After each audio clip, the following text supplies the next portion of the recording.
mwami Byabakama era ne batusuubiza nti ensonga eyo bagiriko ne bagamba nti information bamaze ogisindika eri UPPC abakwasaganya ensonga yo gazetinga oba okuteeka ebintu mu kyapa ky'eggwanga. Kakati bwe tuli awo naye naffe ne tubagamba ensonga eno bagitwale ng'enkulu ennyo kubanga ebintu ebireetera bannayuganda okulowooza nti akakiiko tekeetengeredde byebyo engeri gye bayisa aba NRM versus oba bw'ogigeraageranya n'engeri gye bayisa abali ku ludda oluvuganya. Era babuuzizza nti kijja kitya nti kibadde kyanguyira abantu oli ogenda kwesanga nga by election ebadde ekisolo omuntu n'ava ekisolo n'asobola okugenda wano mu parliament n'alayira mu nnaku 4-5 naye n'osanga ono w'Ekawempe e Kampala kimuzibwalidde nnyo okuva e Kawempe okutuuka mu parliament so nga bava Soloti bavaawa ne babalayiza mu nnaku 3 mu nnaku 4 n'ebirala bwe bityo gazetting process yabwe negenda mu maaso.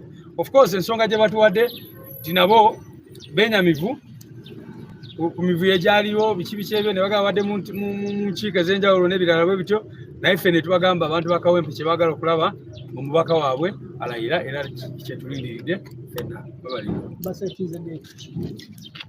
nakugambye bagambye nti basindise information mu UPPC kakati era tugenda kufollowing up ne UPPC okulaba first of all information etuuse bweba etuuse mugenda gifulumya ddi kubanga ekyo ffe kye twagala kwe kulaba nga Honorable Nalukoola ali wali mu parliament ng'alayira. Kakati mukimanye nti after gazetting bwe biva wano ku Electoral Commission bigenda mu UPPC naye ate bwe biva mu UPPC ne bigenda ne mu parliament kati ne parliament bagyadijaaninga sign die kitegeeza tetumanyi lunaku ki parliament lwenaddamu kutuula naye abantu ba Kawempe baagala mubaka waabwe asobole okukola ki okubakiikirira n'okukola emirimu gye bamusindika okukola mu parliament. Obabuulidde kino lwaki kiruddewo kubanga oli bamunansinga nga bwe nkugambye ensonga ze batuwadde tetuli bamativu nazo kubanga amateeka gagamba nti Electoral Commission bwe beerangiridde omuntu yeefuuka functus official mu kiseera ekyo eba tekyayina kiringa kooti bwevaayo neyisa ensalayo negamba tusazeewo bwetuti ne bwetuti ne bwogenda gwe n'ogenda omulamuzi n'okola bwoti ne bwoti era kye kibadde kitulese wano tubadde tuze babuuza ebigambo bya General Museveni byabatiisa kiki lwaki temutambula ng'amateeka bwe galagira ne mugazetinga omuntu waffe nga bwe mbagambye bagambye bo information bamaze ogisindika mu UPPC era kati tulinze abo abakulu abakola ku kyapa kya gavumenti kye bayita gazette bateekemu erinnya lye era agende mu maaso alayizibwe naye tubatunuulidde ne liisa ejjogi kubanga bano tusobola kugamba nti tulina obwesige obumala mu bye batugambye naye katusubire ku luno bye batubuulidde ge mazima. So we've been here at the Electoral Commission today to follow up on the issue of the gazettement of Honorable Nalukoola Luimbazi Elias. Like you've seen in many cases when there are by-elections, it takes just a few days for this to be gazetted. 4, 5, 6 days, someone is gazetted. In some cases, people who have won these by-elections have been sworn in 3 days, 4 days. And if you look at the record, most of those are the NRM candidates or NRM leaning candidates. Now, in this particular case, after the regime did everything possible to prevent our candidate at the time from winning, and he went on to win, we've seen an inordinate delay. They've taken so long to gazette him, and which propelled us to come here today to find out, follow up. We've met with the Electoral Commission headed by Justice Byabakama, Mr. Byabakama, and they assured us that they are working on gazetting him. They have in fact said that for them they have already sent this information to UPPC and that anytime. Unfortunately, they didn't give us a clear date because they said they are not the ones in charge of UPPC, but for them they said they have done their part and set the name. They also said that the reason why there has been a delay has been because of the violence and the issues that were encountered, that they were waiting for a report from the returning officer and all that. So anyway, the bottom line is that we told them that such actions bring question to citizens. The people of Uganda are asking themselves, why has it been very, very easy for NRM people to be sworn in as soon as they are elected? And yet, in the case of NUP, you see our candidate taking all this long and the hurdles that we've encountered. I must also say that since the election, many of our polling agents have been arrested, they have been tortured. Some of them have been forced to implicate Honorable Nalukoola here, in electoral offenses and all these other things. So some of those things we've also raised them to say that is a cause for concern from many people. They're asking themselves, first of all, you're delaying to gazette him and therefore have him sworn in, but also his agents are being arrested, picked up left, right, and center, being forced to sign affidavits which are not true, and all these other things that are happening. So this morning, someone has been picked from Kawempe, actually an assistant to our mayor there, and he was taken to one again about what transpired on election day. We have not seen the regime arrest its own officials who caused all the violence. They were commandeering JAT and who were bringing the members and who were beating up people. We haven't seen them to come up to say that these people have been arrested for creating chaos and for doing all these things. And here they are picking up our people, trying to force them to implicate Honorable Nalukoola and these other things. So anyway, we've put them on notice and asked them. All we want and what the people of Kawempe want is for their elected MP to begin performing his duties as commanded by the law. SG ekyabantu abakwatibwa mu Luganda. Yeah, bukyatuva mu kulonda era n'ensonga tujogeddeko nabo omwami Byabakama n'abantu baabo ne tubagamba nti kitwewuunyisa ekisooka nti muluddeyo okumuteeka mu kipande ky'eggwanga, mu kyapa ky'eggwanga, ate ng'oggyeko ekyo tuliza tulaba abantu baffe abaali ba polling agents nga bakwatibwa bawambibwa. In fact ab'enjawulo waliwo abamu be bakutte ne batandika bagamba nti muswalinga affidavits oba mukole ebirayiro ebiraga nti mwe mwabakola emivuyo mwabakola kino ne kino, abamu baganye era bakyali ku zipoliisi ez'enjawulo. Ewenjogerera omulala bamugye Kawempe nga ye muyambi wa meya waffe weyo ne bamutwala era n'ensonga ze bamubuuza zezo zennyini. Naye ekyewuunyisa mukimanyi bannayuganda bonna baalaba baleeta emivuyo, abajja ati bano abasajja baali batambulira n'obukokolo, ababaleeta abantu abakuba abantu, ebibinja by'abantu byali bikuba abantu, abasamba ebokisi n'ebirala. Tetunawulirayo n'omu gwe bakwata kubuuza ebyo, naye ate batandise okukwata abantu baffe abaali mu kalulu nga babagezaako okubakozesa okuleeta ebisango ebijweteke okukandidate waffe. Naye era batusanze tulaba tetulina kye tutidde. Ffe kye twagala balayize Honorable Nalukoola, baba bagenda mu kooti bagende, tujja kwesangayo tubimalire eyo. Era yagenda Linda ku katono tusooke mu Luzungu. sikamuko wano sobla But katini Some people, especially from the NRM, are vowing that they're not going to let you be sworn into office because there are issues that are still rotating around your win. It's not about some people in NRM. It's all about the law. What does the law provide for? The law provides to the effect that he who has been declared the winner, his results should be or must be gazetted, and he must be sworn in as a member of parliament. And they cannot have a cause of action before gazettement of the results. Therefore, they cannot have a sustainable petition and or cause of action before courts of law, before gazetting the results. They have to file their petition within 30 days after gazetting it. If the gazette is not there, should they file any petition, the same will be premature, it will be misconceived, and it will be thrown out of court in the preliminaries. Therefore, they should take the right path. We are not worried about any petition. We shall handle that, should they file the same.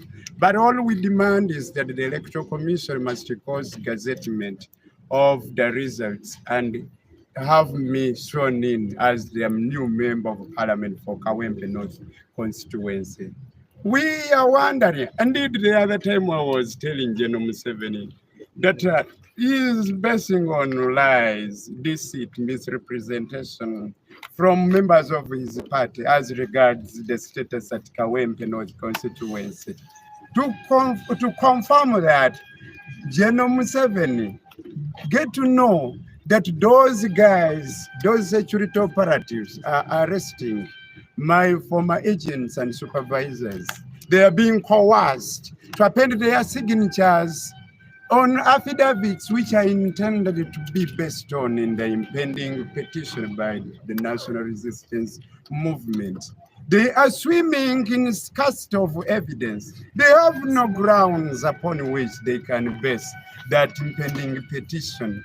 And indeed, one councillor, Henry Bule of Chikaya, one of the secretaries on the local government of Kawempe division, was arrested, was abducted in the wee hours of the night. Why are they doing that if they have their own evidence? Saka William is also in the police custody at Kawempe police station. Is being tortured from there, is being coerced by operatives in your government, Genome 7. They are forcing him to append his signature on the affidavit they intend to use in the petition which is about to be filed by Nambi. Sincerely, that is wrong. Time has come for Uganda to have an enhancement of democracy. You must accept, in case we gave you a bloody nose in the recent by-election, we are calling upon you to do the rightful thing. Order all those armed men and women to go back to their barracks and stop brutalizing Ugandans, especially those in Kawempe North constituency. Our voice to the Electoral Commission has been heard.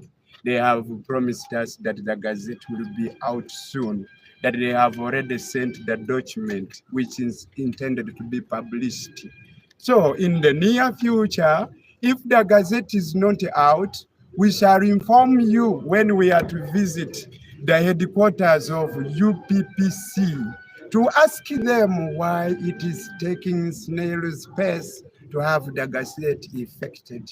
I thank you.